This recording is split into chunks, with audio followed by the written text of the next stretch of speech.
Welcome to the Carbon Circle, where we have honest, in-depth conversations about building a sustainable India. I'm your host, Roshan Rai. Today, we dive into a bold vision for India's urban future, one that reimagines how millions of Indians move through congested cities without harming our planet. Our guest, Professor Satya, is pioneering this change with the ePlane company, India's first electric flying taxi startup. The ePlane company is the one among several groundbreaking startups that Professor Chakravarthy has founded, reflecting his profound experience in aerospace and commitment to deep tech innovations for a sustainable development. Combining deep academic expertise and entrepreneurial spirit, he is building a zero-emission aircraft designed to cut urban emissions, reduce traffic, and revolutionize mobility for cleaner, more connected Bharat by 2047. Join us as we explore the innovation, the challenges, and the transformative potential of electric urban air mobility and what it means for our climate, our cities, and our future. Let's dive in. So we have a new topic for today, which is from grid to sky, how zero emission flight can decarbonize urban India by 2047. And today with us, we have Mr. Satya, who is an eminent guest and who is a founder of the company by name, the ePlane company. Right. So today we're going to talk about a very interesting topic around the flying taxi.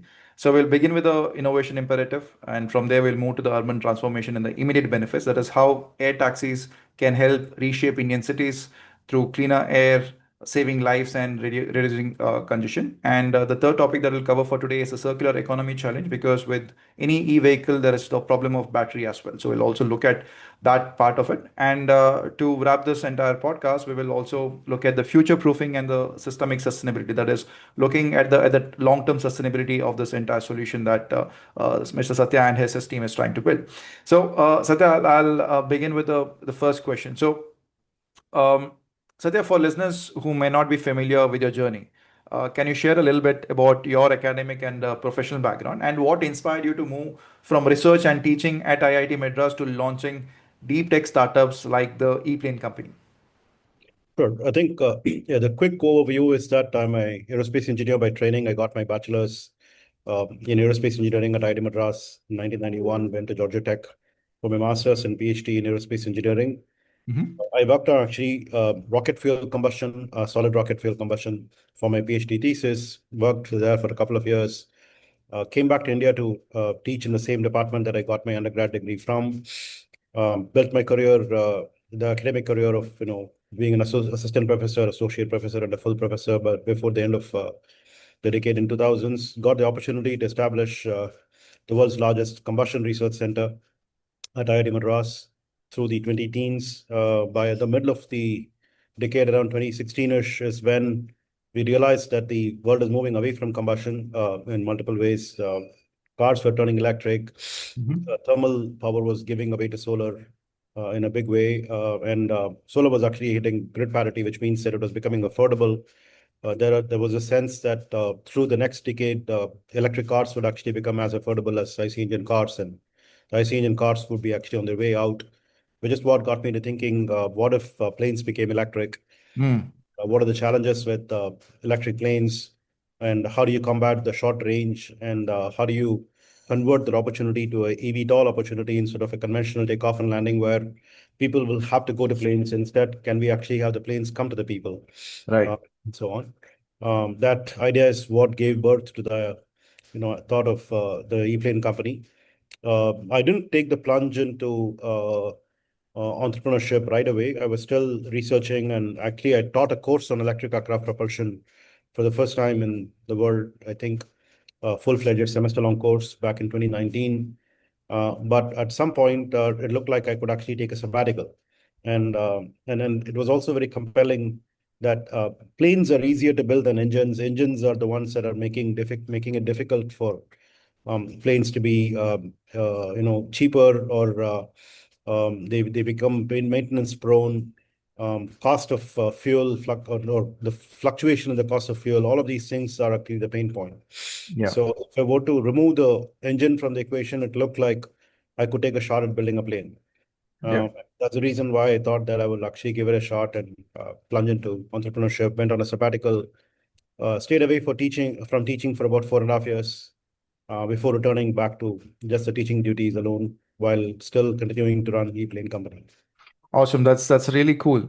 One reason I say that it is cool because perhaps you're the first Indian company to build this kind of startup around the flying e-taxis, Yeah. right? And that's one reason I find it very cool. Professor Satya, how do you see the future of IC engines in India? Do you see there is a market that they still will be available, or will they still own it?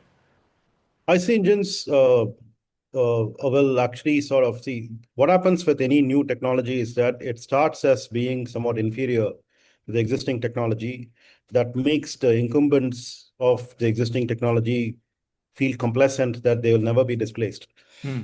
But the new technology finds its own markets to begin with and then grows from there and then starts challenging the old technology. And that's what's happening right in front of us as we see IC engines. IC engines are actually getting edged out from two-wheelers, three-wheelers, and four-wheelers, like the light commercial vehicles at that level.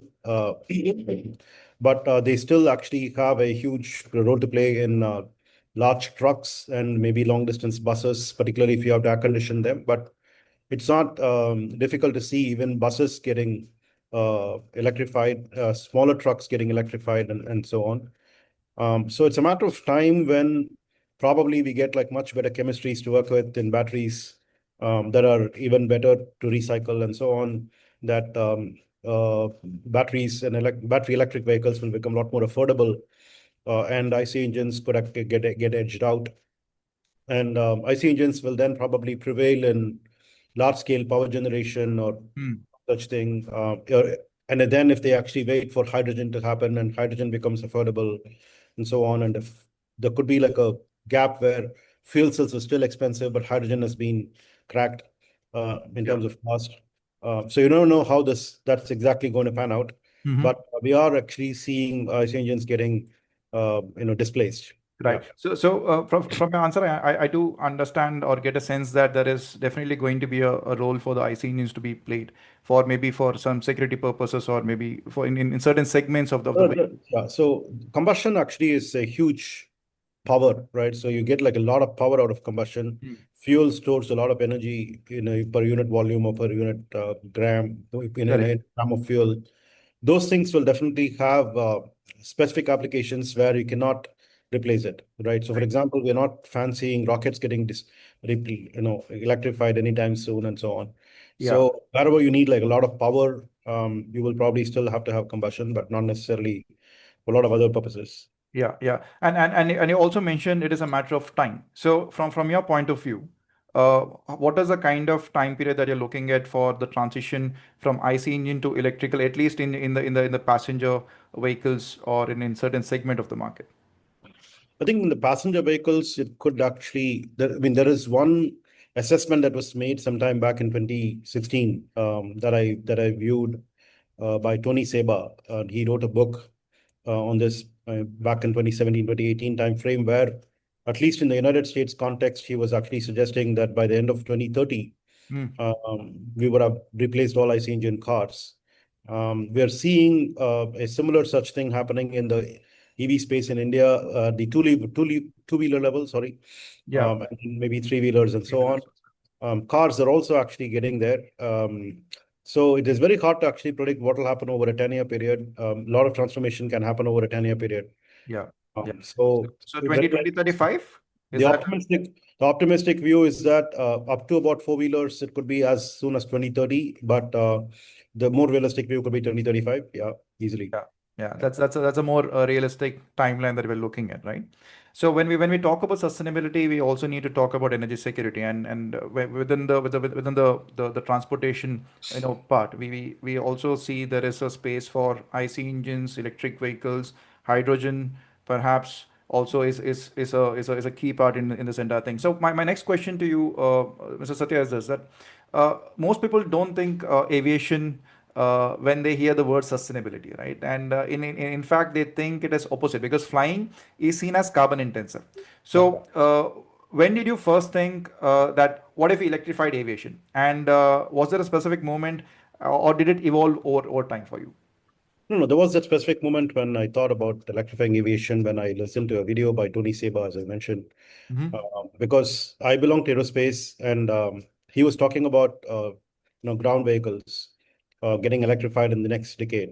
So my question basically was that how long would it be before planes get electrified, and what does it take for planes to get electrified, and would I become obsolete, or should I actually change my path?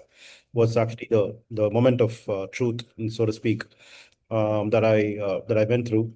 Um, and and to be honest with you, it's not really about sustainability that really tickled my interest. It was actually more about the affordability.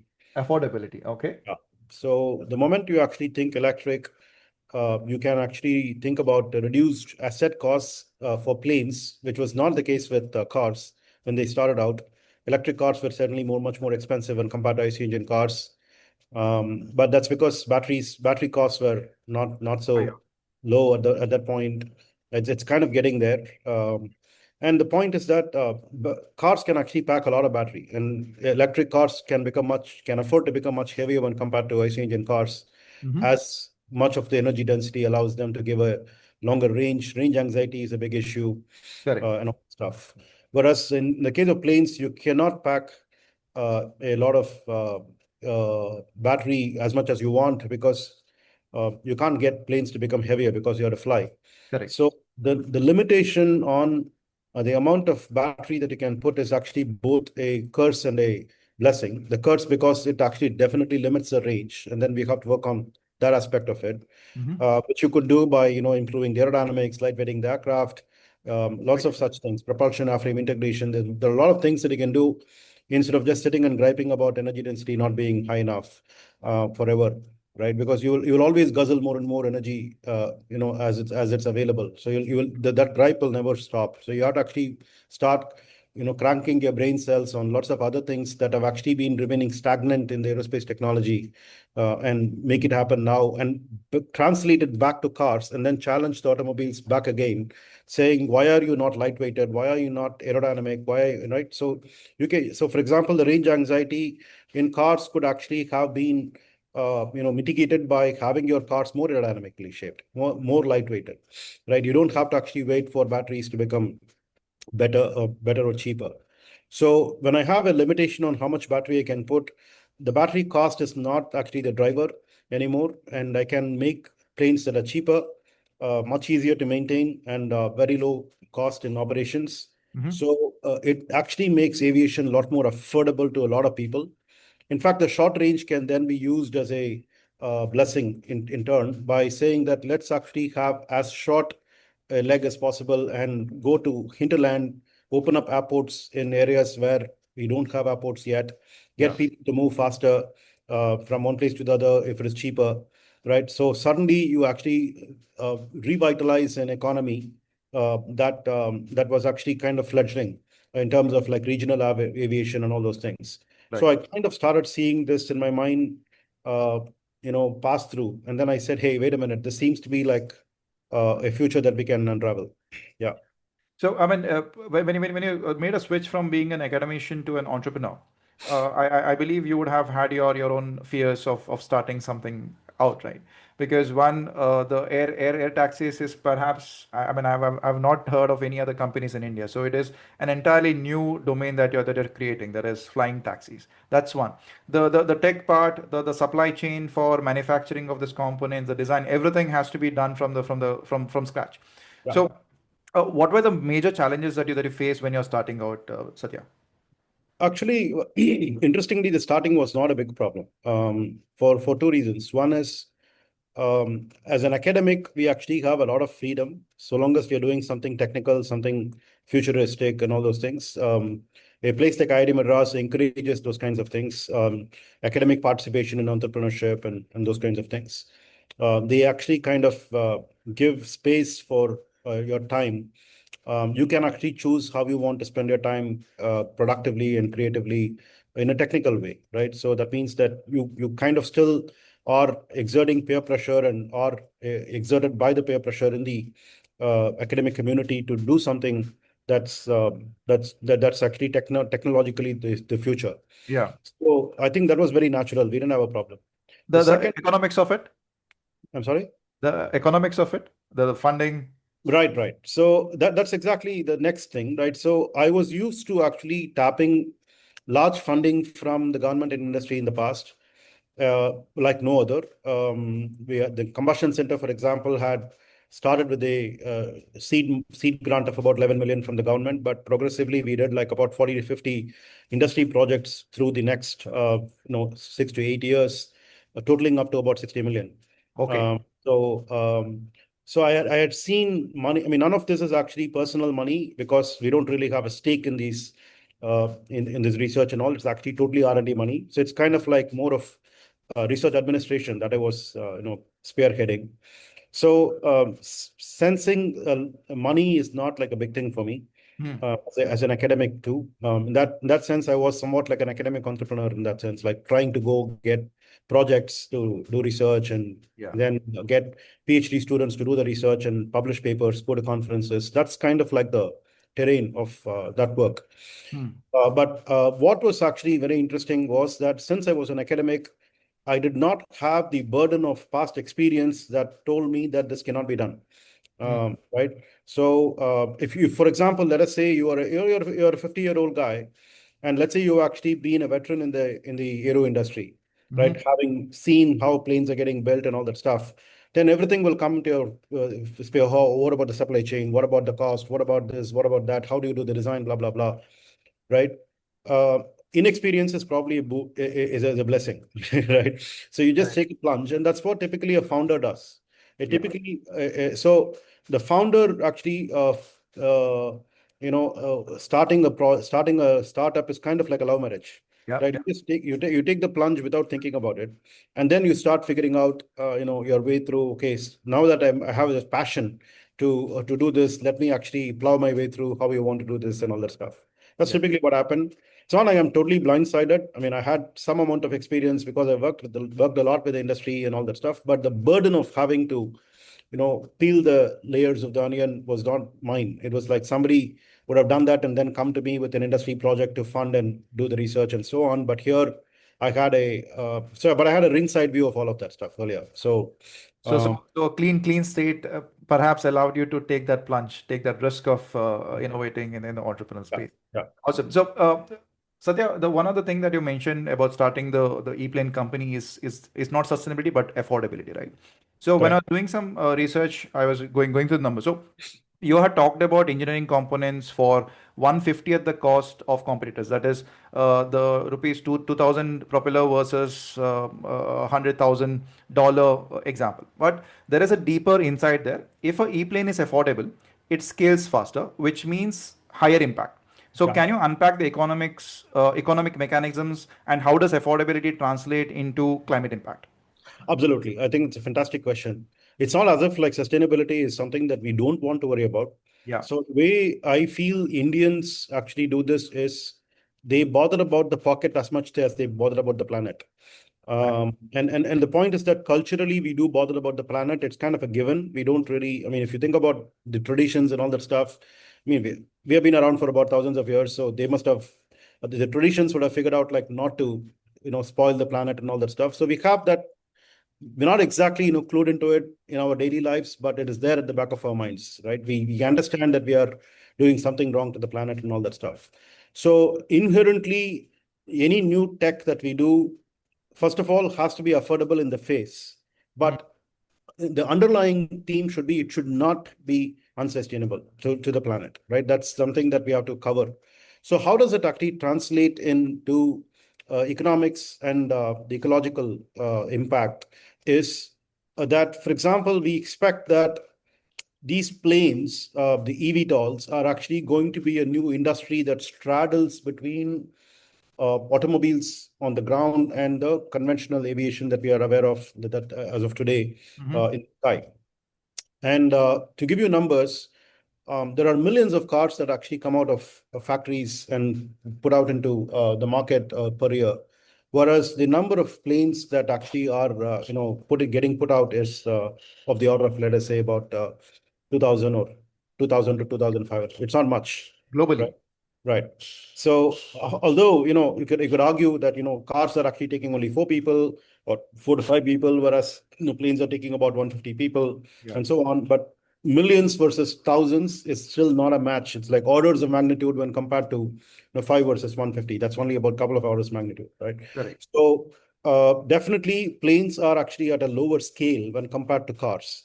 So if you're now looking at a economy that we are going to bring in, which is the eVTOLs, the electric vertical takeoff and landing aircraft that would serve as our ambulances, taxis, and so on, even our cargo and all that.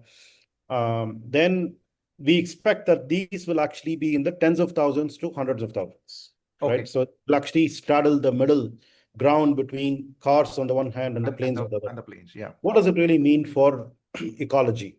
Right, a typical trip that everybody takes today in like a typical Indian city, like a Bangalore or a Bombay or a Delhi or any of those very crowded cities. Let's say you're doing like a 20-kilometer ride or a 30-kilometer ride. That's a very typical distance that people get stuck in traffic with a disproportionately longer amount of time for the distance covered, right? In congestion, it takes anywhere around 1 to 2 hours, 1 to 1.5 hours or 2 hours, and we are talking about committing that particular distance in about 10 minutes, right? So which essentially means that where a ground taxi or a ground car, a vehicle takes about 1.5 to 2 hours to do a particular trip, I would have done 6 trips. Right. And then I would have moved like at least about 5 to 6 times more number of passengers during the same time. And that is actually about how to do a throughput of people much faster, much quicker through the day. And imagine through the day, I actually do about 30 trips, whereas a car does only about 6 trips or 30 to 40 trips versus 6 to 10 trips sort of thing. There's a factor of about 5 to 6 somewhere there. As many number of people can actually be moved. And if I'm actually moving so many people and all of that stuff in a carbon efficient manner, I'm actually now impacting the mobility in a very clean manner when compared to, and how is that possible was because I actually had to try to make it affordable to begin with. Yeah. And I also agree with the point, because when people hear the word sustainability, they think it's only about the planet, but it is not necessarily so. The sustainability is also about the profits and the people along with it. And the solution that you're trying to build is perhaps addressing all those 3 pillars of sustainability there. So Satya, you also mentioned about people making a switch to air taxis there. So my question is, if around, let's say, 2 to 3% in a city like Bangalore, if 2 to 3% of commuters switch from cars to e-planes during the peak hours, you have said there is a cascade effect, like congestion reduces, fuel waste decreases, air quality improves. All of this advantages are obtained as a result. But congestion in Indian cities is caused by 10 to 15 million vehicles daily. So is 2 to 3% modal shift enough to move the needle on air quality, or do you see there is a higher percentage of implementation that has to happen? Right. So there are 2 multiplying factors. One is how much of aircraft that we are going to put into the put into the skies in the first place, right? But the other thing that I just mentioned before is that each of these aircraft can actually do the job about 5 to 6 times better, is quicker when compared to the right. So if I have, let's say, about 10, I think, let's say about 10,000, 10,000. I mean, just for the sake of conversation, let's say there are about 10,000 taxis that are there on the ground, right? In a particular geography, particular city. I don't need 10,000 airplanes to fly. I need only about 2,000 planes to fly. That is to actually think about completely replacing all those taxis. But I'm not thinking about 20%. Is that the number? Right. I mean, it's typically about we can do about 5 times more trips when compared to taxis, right? That's the argument here. So I first of all need only 2,000 planes to get there. But the other thing is, I'm not thinking about actually replacing all the taxis, right? So if you're now talking about 2 to 3%, the 2 to 3% actually is equivalent to something like about 15%. That's what 10 to 15%. That's the point I'm trying to make. So it does actually still create a bigger impact than what meets the eye, and fewer planes creating better impact is, good because everybody gets scared about like the sky is getting crowded and Yeah. all that stuff, right? So yeah, That is also a point I wanted to discuss. Yeah.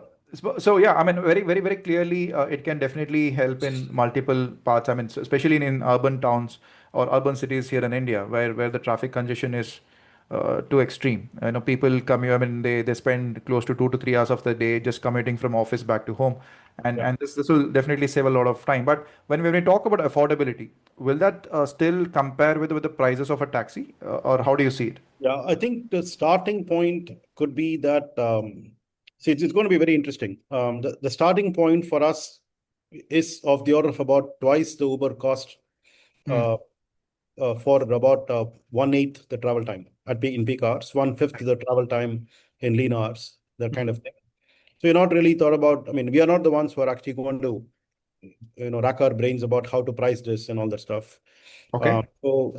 We're not thinking search pricing, those kinds of things. Just a plain vanilla, it takes so much, time to go from here to there, the rate at which we fly, the speed at which we fly, how much is it going to cost, how can it be marked up, that kind of thing. So it's about twice the Uber fare, right? So that's where the starting point is. But as we put more planes into the market, it's possible for us to think about that cost coming down to about 1.5 times and so on. There are routes that we have identified where the plane could actually be cheaper than a car, by the way. Mm-hmm. Right. So that's also something that we are looking at, which are all the routes in a city, in a particular city, like take a Bangalore, take a Mumbai, take a Delhi. What are all the pairs of destinations where it could actually be even cheaper than a car, or cheaper than a taxi, right? Ground taxi. So we do actually have that in mind, that we want to compete with ground taxis first place. But it's also good to try to keep it marked up to modulate the demand, because let's say, for example, everything is cheaper. Everybody wants to, hire a car, a taxi, and you don't have enough planes in the sky. So it takes a while for the planes to actually come out of the factories. And so Uber works in a model of existing cars, right? They don't have to worry about like manufacturing cars. It's essentially a software company. Right. They're essentially using software, whereas here it's actually a hardware play. So you have to have planes come out of the factory and into the market. So until then, we will have to modulate the demand by pricing up, so that we will not set expectations on and then not meet the expectations and stuff. But as we go along, we can actually bring down. Right now, what happens is Uber will then say, Uber or any of those aggregators, they'll say, hey, we will actually turn electric. Our operating costs and maintenance cost will come down. Therefore, we can actually offer cheaper, rate and so on. And that competition will actually continue for a while. Until when we feel that we can actually at some point compete with a ground taxi, simply because ground is always going to get more congested. Right. But we are not seeing the ground segment easing up anytime soon at all. Yeah.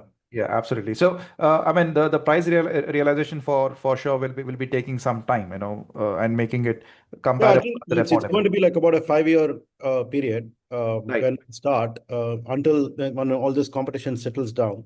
Right. And by the turn of the next decade, we should actually see something stabilizing, in my view.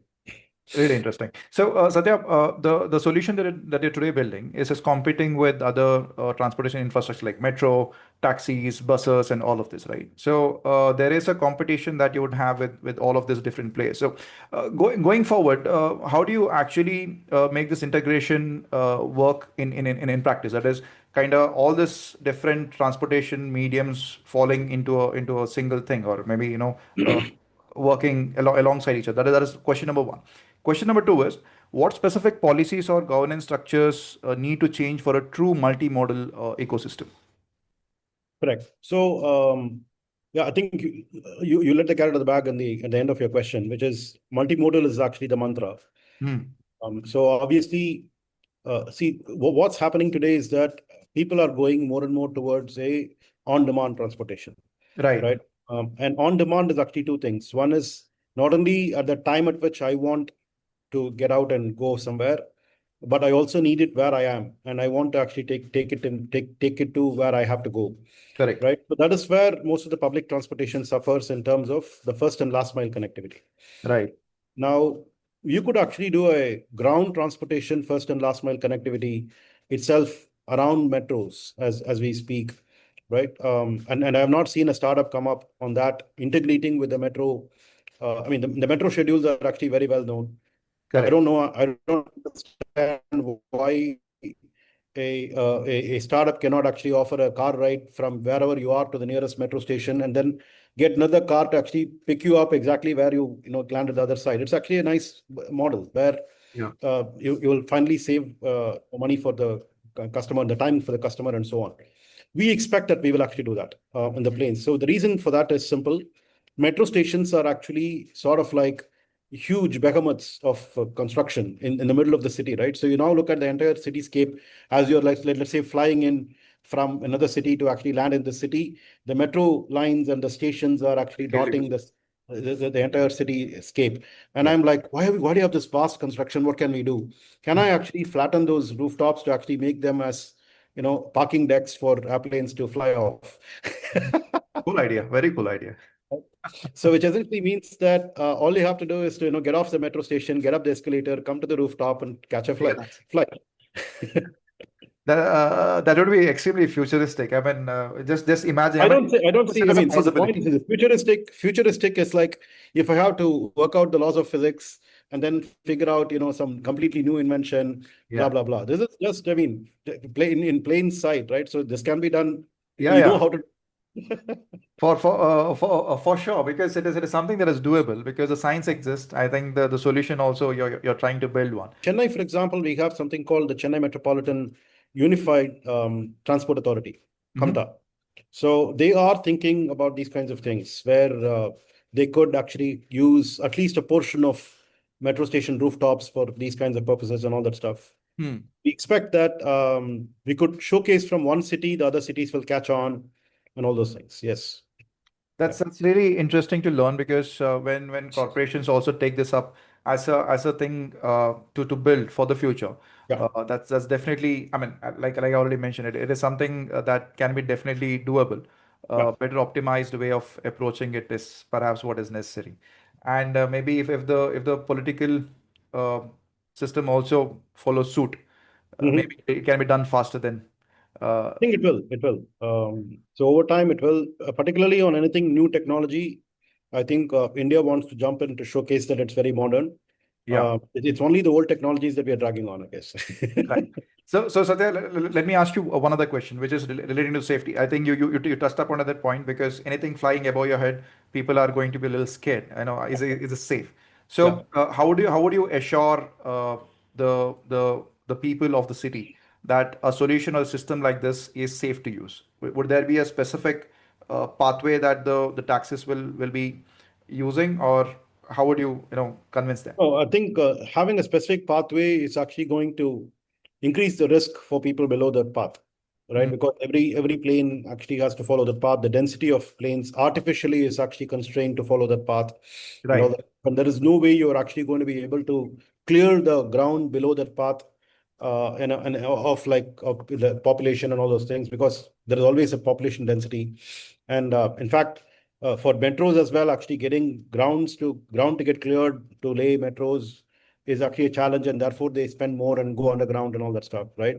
So the best thing to do for planes is to actually fly as the crow flies. Mm, Because not only is the speed of the plane that's to your advantage, but uh, you don't have turns to take in the right. second place, and then third, you don't have traffic signals at those turns for you to stop and go, right? This is the reason why as the crow flies is actually the best. But Mm, what you have to understand is that when you say sky is the limit, it's actually a very interesting phrase. We have like lots of layers of the sky. mm. Right. And then so if you have like one plane go like this, another plane can actually go over Or it, right? With a certain vertical separation that should be specified for the plane. correct. Right. And then we follow that specification and make sure that this is happening. Second thing is that we can actually time it in such a way that we are not exactly having these two guys go over each other, right? One of them can fly like this, and a minute later, you can actually have the other guy fly over there, and so Correct. on. So you can actually maintain both a vertical as well as a horizontal separation to make sure that these things are safe in the first place. But actually, much more important is for the planes themselves to be safer. And Right. that's what we're building. So we are building several layers of safety, including an autonomy stack for obstacle detection and avoidance. So all of these things will be packed into the plane as a set of new technology stack that ensures a much higher level of safety than even conventional aviation can afford. Right. Really, I mean, it's really interesting for me also to learn about this because I'm no expert in aviation.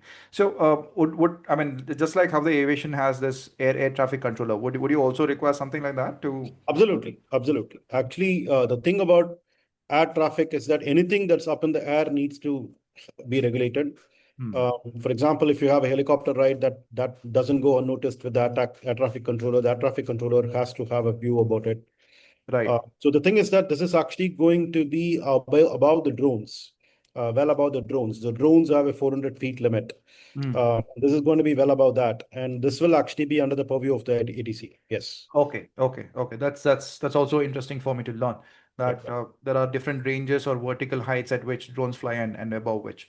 Great. So I think the pointers that we covered so far definitely or clearly points out that this medium or mode of transportation is a sustainable alternative.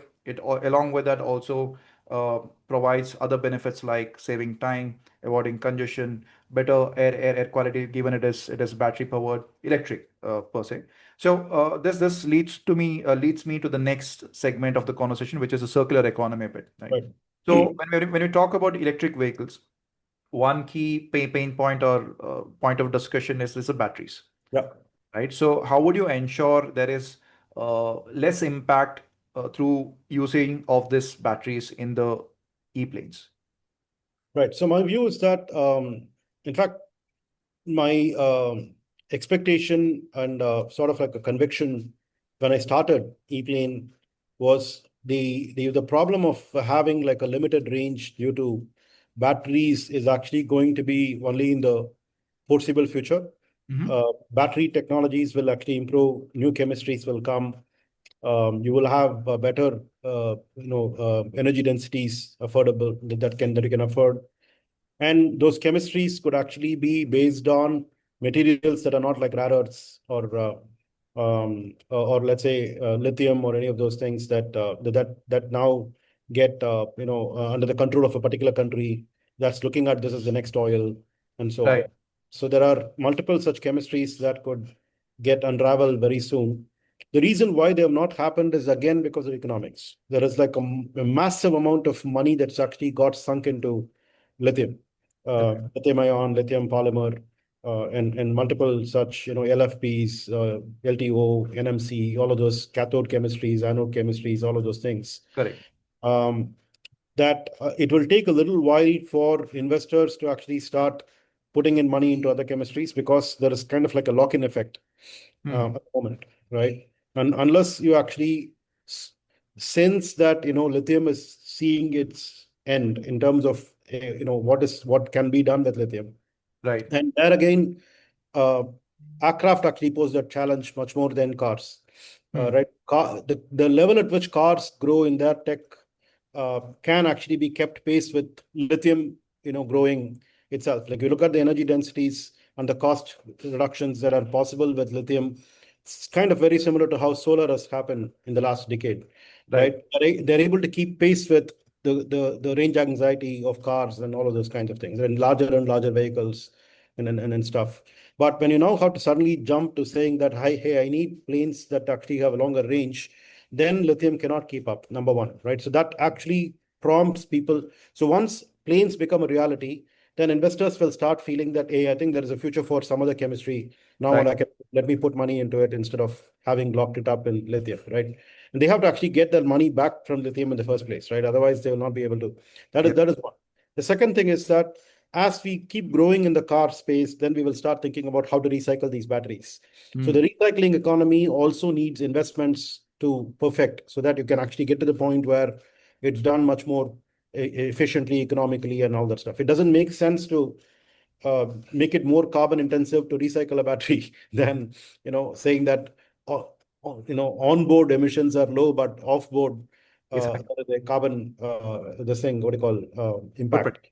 Right. So that's where I also feel that the next set of chemistries that I am looking at, for example, will actually be a lot cheaper, will not depend on lithium, and will actually be much more recyclable.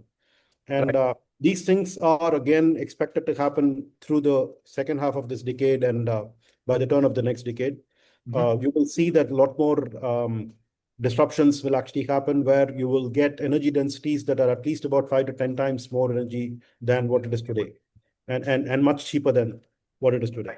So two things that kind of stood out from the answer that you just provided. One is the money that is locked into this lithium ion tech that it's already invested into. So investing into new technologies might take some time. That's one. The other thing is, of course, the recycling bit. There has to be a proper ecosystem that has to be built into the recycling bit here. And Satya, the India, I mean, the India that we have today does not have a very sort of robust recycling ecosystem as of now. And given that we will have more of electric vehicles coming in, I mean, including the electric taxis that we're now talking about, how do you envision this very ecosystem to grow and develop in the coming years? Yeah, so the way I see it is that I don't think there is like a robust recycling ecosystem anywhere in the world, right? So India is not an exception. India is today a lot more quicker to adopt technologies as they evolve, or develop technologies at par with the rest of the world as it's happening elsewhere. So we shouldn't have to worry about whether it's India or elsewhere. It's actually about the innovation ecosystem that we have to worry about, right? Who is willing to spend their time and effort in trying to understand what's actually an economically and ecologically better recycling approach, and who is willing to fund it in terms of, right, what is the business model associated with it, and so on. I think if we are able to spend our efforts on that, we can crack that code right here in India as elsewhere in the world. There is nothing that is stopping us from doing it ahead of the rest of the world too. Surely. Satya, do I have time for two more questions? Is it okay with you? Absolutely. All right, you're enjoying the conversation? Yeah, of course, as always. All right. So Satya, I think we have now covered the innovation bit of it. We have also covered the technology aspect of the ePlane that you're trying to build, and also the circular economy part, where the recycling and the lithium-ion battery tech is a problem. Now, the next part I would want to cover is looking into the future, which is Viksit Bharat by 2047. So, Right. if you were to envision the Viksit Bharat 2047, especially in the transportation segment, how would it look like? Yeah. So, as I said, in the first question that you asked was actually my journey. And somewhere in the 2016, 2017 time frame is when I started questioning what if electric aircraft could get electrified, and started working on it, started doing some research, and started teaching and all that stuff. And then we also realized that if you have to actually make a economical product out of it, it has to be eVTOLs, and they will have to solve the urban congestion problem and all those things. But as we grow out of here, and then as we get better batteries, as I said, better motors and all that, it will actually then start impacting the larger aviation ecosystem. Right. So I believe that in the next 10 years, we should actually start looking at electric and hybrid planes that will fly the skies between airports, at least short distances, if not. So for domestic travel, this is actually fantastic, because India is of actually subcontinental proportions, and it has a population distribution that's very, very uniform. Whereas if you look at the map of China or map of United States and so on, you will see that there is, or even Europe for that matter, Europe actually has uniform distribution of concentrated populations in cities, outside of which there's like a lot of open land. But that is the cities are actually more or less uniformly distributed. That's actually pretty good when compared, similar to India. But India actually has even more, uniform population distribution. Whereas if you look at the US, it's actually more or less concentrated on the coast, and then it's like sparse in the middle and all that stuff. Right. Similarly, in China, if you see that it's actually more coastal when compared to inland and all those things, right? Similarly, Russia and so on. So India actually has a very unique situation by which we can spawn a lot of these short distance planes very effectively, very economically. And you have a lot of people to begin with. So even for short distances, you will have enough people jumping on into a plane and wanting to fly. So the next big thing in aviation actually should happen in India, and it has to be electric/hybrid. And that's what I expect. By the time we get to like a 2047, we should have a thriving aerospace ecosystem that designs and builds these very affordable, very eco-friendly electric and hybrid planes that will start with doing short distances, but progressively cover distances that are covering the entire subcontinent, if not going international. So if you now think about international, like a Bombay to Dubai is the same, pretty much, same as Chennai to Delhi, right? And then a Chennai to Singapore is pretty much the same as Chennai to Delhi, or a little bit more maybe, and so on. So you can start thinking about spawning international flights that are also in the neighborhood, from somewhere. And I'm not able to exactly judge by 2047 will we actually have an electric plane that will go from Delhi to New York, right, over the North Pole. But we could actually get there. At least we can cover a lot of the Indian Ocean, going to eastern parts of Africa, western parts of Australia. Those kinds of distances are actually quite doable, in my view. This is something that I don't think anybody is actually talking about. I think this is probably one of the first times I'm even mentioning about these things, but these are thoughts in my head for what's up in the future. Yeah. Yeah, and I would want it to be a reality, given that sustainable transportation is definitely the need of the hour. And when we're talking about climate change and the need for sustainable transportation, and given that we are a growing economy, the necessities and demands will only, and the aspirations will only grow. Absolutely. So the necessity for solutions like this, I think it has a place, and it should be realized by Yeah. 2047.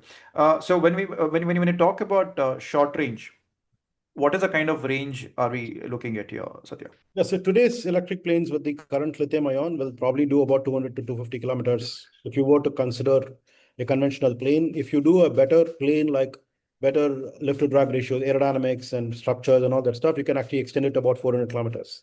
Okay. Now, 400 kilometers is probably good for like at the most Chennai to Bangalore, Yeah. with very little reserve and so on. But you can now begin to think about like pairs like, Mumbai Pune, Mumbai Ahmedabad, Delhi Jaipur, Delhi Agra, Delhi Chandigarh. Lots of such routes can actually be done even with present day electric planes if you're able to modify the aerodynamic design of it and the structures. Instead of metal, you can go to carbon fiber. So that Right. technology exists today, right, as we speak. Mhm. For something like about a 70-seater, like a replacement for an ATR, or a push it to like about 90 to 100-seater, like get into like a hybrid jet engine kind of thing, right?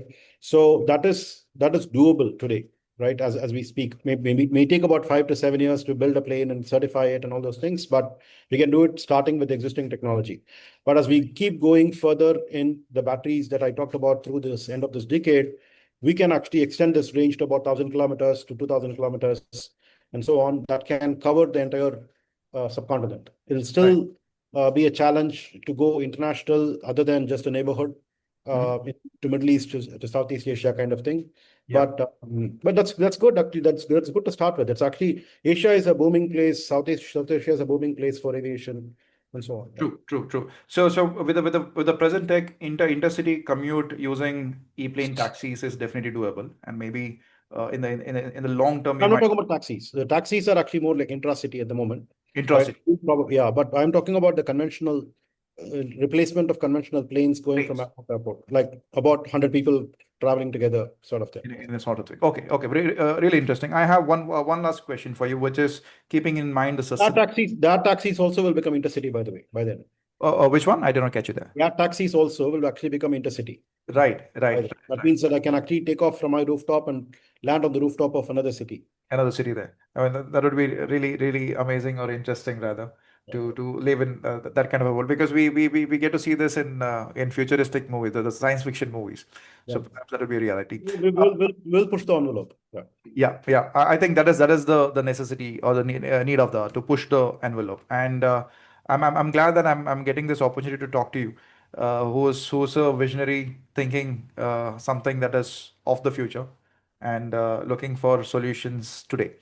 right? So, Satya, I have one last question, keeping sustainability at the core of it, which is when we talk about sustainability, quantifying sustainability is what we believe at Carbon Mandal. That is, if you Right. don't measure, you cannot improve, right? And keeping in the same, what we usually prescribe is something called as a life cycle assessment, right? Mhm. So now my final question to you is, as ePlane advances towards redefining sustainable urban mobility, do you see life cycle assessments playing a crucial role in understanding and demonstrating the true environmental impact of this aircraft? And could there be opportunities for organization and experts like ourselves to work alongside the team that you today have? Very much. I mean, definitely, there is no doubt about it. We have already started doing these kinds of calculations on, tons of carbon dioxide emitted that can be saved by looking at ePlane on a per pax kilometer basis over a year, annual carbon dioxide emissions saved Savings. in terms of tons. We do those kinds of calculations. Mhm. What we have not done is to actually look at the life cycle analysis, where we have to think about like recycling batteries as well, and Yeah. so on. So yeah, I mean, in the future, not even in the future, we should probably start doing that like next year, year after next, within the next couple of years. We should actually be looking at this right away. Awesome. I see an opportunity there. Absolutely. Yeah. So Yeah. Satya, thank you so much. I think I've taken 8 minutes more as compared to No, not a what problem. initially promised. It was an absolute pleasure talking to you. For me, it is the first that I'm interacting with somebody from the aerospace and building. That is something so cool. I know this term might annoy you, but it is really cool.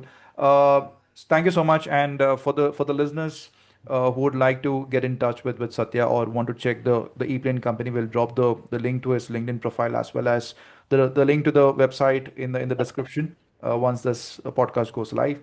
And Satya, any last parting words? I think the future is actually going to be very exciting, both from a affordability, economic growth, as well as sustainability is concerned. I'm pretty sure about it. Great, great.